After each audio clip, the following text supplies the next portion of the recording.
Assalamualaikum warahmatullahi wabarakatuh. Bismillahirrahmanirrahim. Kawan-kawan yang dirahmati Allah Subhanahu wa taala. Sekarang kita melanjutkan pembahasan video sebelumnya, di mana pada video sebelumnya menjelaskan tentang ayat muhkamat, di mana para ulama Ahlussunnah wal Jamaah menggunakan ayat muhkamat pada video sebelumnya untuk menolak pemahaman kelompok-kelompok Wahabi yang meyakini Allah bertempat tinggal di aras dan di langit. Sekarang kita masuk kepada pembahasan ayat mutasyabihat, di mana di salah satu ayat mutasyabihat ini dipakai oleh Wahabi untuk meyakini bahwa Allah bertempat tinggal di langit. Apa ayatnya? Berikut ayatnya kawan-kawan. Ar-Rahmanu 'alal 'arsy istawa. Ini ayat mutasyabihat, yang artinya Allah yang Maha Pengasih beristiwa terhadap arsy. Ini kita tidak artikan bersemayam, karena nanti sama saja kita dengan Wahabi. Dalam ini lebih mendekati konsep tafwid namanya kawan-kawan, di mana tafwid itu artinya mengembalikan makna yang sebenarnya kepada Allah Subhanahu wa taala. Kalau tajsim, ini arsy-nya diartikan sebagai singgasana dan istawanya diartikan sebagai bersemayam. Kami memilih tengah, yaitu takwil, mengganti ayat istawa, mengganti makna istawa dengan ayat yang sesuai dan layak dengan keagungan Allah Subhanahu wa taala, semata-mata mengembalikan kepada ayat muhkamat, seperti yang sudah kita bahas, laisa kamitslihi syai'un. Ayat di atas maknanya tidak jelas kawan-kawan, karena lafal istawa termasuk lafal mushtarok, yaitu kata yang mempunyai banyak arti sebagaimana dijelaskan oleh ahli bahasa dan juga ahli tafsir. Di sisi lain, kalau istawa diartikan bersemayam, maka bertentangan dengan ayat-ayat lain yang menjelaskan bahwa Allah tidak tinggal di langit. Seperti ayatnya gimana kawan-kawan? Nah, berikut ayat yang menolak bahwa Allah malah tidak di langit. Sama-sama ayat mutasyabihatnya, tapi wa huwa ma'akum aina ma kuntum. Nah, jadi beberapa ayat mutasyabihat ini karena terkesan bertentangan dan bertolak belakang, maka kita kembalikan kepada ayat muhkamat. Ini ayat mutasyabihat yang menunjukkan Allah justru tidak di langit. Wa huwa ma'akum aina ma kuntum, lan hiya Allah iku tetep sartane sira kabeh ing dalam endindi ana sapa sira kabeh. Berarti kan ada bersama kita Tuhan, bukan di langit, sepintas. Kemudian ayat yang berikutnya, ma yakunu min najwa salasatin illa huwa rabi'uhum, yang artinya tiada pembicaraan rahasia antara tiga orang melainkan dia, maksudnya Allah, keempatnya. Kemudian perkataan Nabi Ibrahim alaihissalam yang dihikayatkan oleh Allah Subhanahu wa taala di dalam surat As-Saffat ayat ke-99. Wa qala inni dhahibun ila rabbi sayahdin. Lan ngucap sapa Nabi Ibrahim ing lafaz inni dhahibun ila rabbi, setune isun iku kang lunga ingat maring pangeran isun, mugi-mugi bakal nuduhaken sapa Allah ni ing isun. Itu ngebuang iya sebenarnya kawan-kawan ya. Artinya dari ketiga ayat tadi kawan-kawan, tidak ada pembicaraan orang ketiga, yang keempatnya adalah Allah. Bahwa ma'akum aina ma kuntum, dimanapun kalian berarti Allah bersama kalian. Kemudian kata Nabi Ibrahim, inni dhahibun ila rabbi, faktanya Nabi Ibrahim di bumi. Kaum Mujassimah yang berasumsi bahwa Allah ada di langit juga berargumen dengan hadis mutasyabih kawan-kawan. Tadi ayat mutasyabihat, sekarang hadis mutasyabih.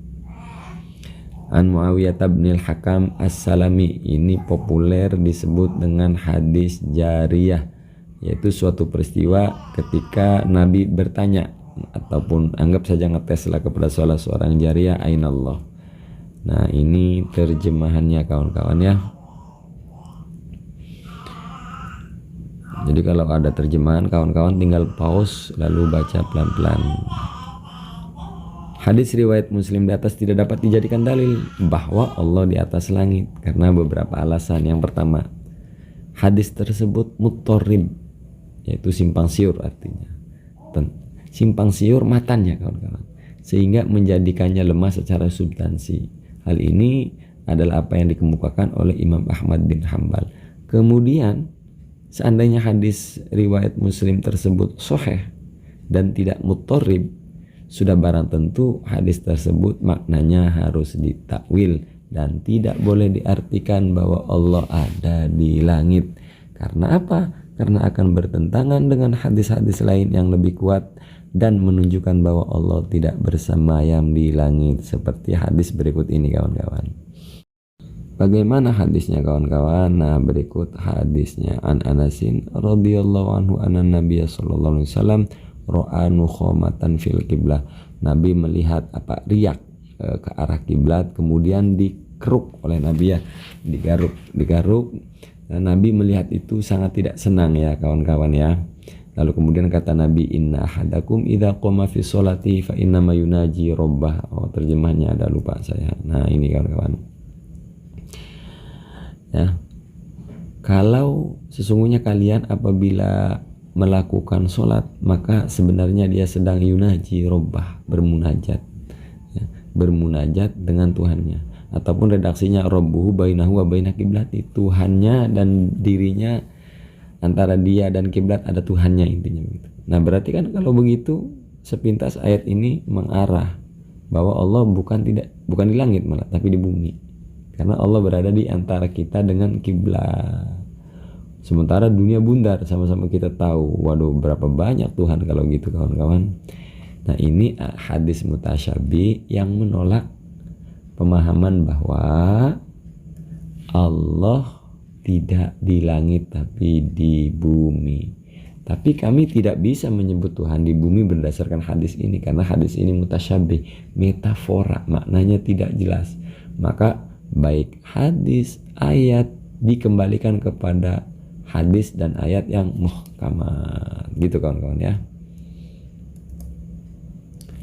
Nah, di sini kawan-kawan, karena teks-teks di atas saling bertentangan, berarti teks-teks tersebut termasuk nusus mutasyabihat yang pemaknaannya harus dirujukan kepada teks-teks yang muhkamat.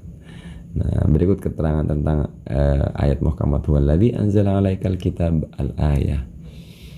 Artinya sebagai berikut, kawan-kawan baca ayat dan dalilnya, videonya di pause lalu dibaca pelan-pelan. Ayat yang muhkamat adalah ayat yang menunjukkan bahwa Allah ada tanpa tempat. Muhkamatnya mengarah bahwa Allah tak bertempat. Kalau ayat mutasyabihatnya Allah bertempat, maka nggak boleh sebagai sebuah landasan akidah selesai kepada literal ayat mutasyabihat dan menafikan ayat muhkamat.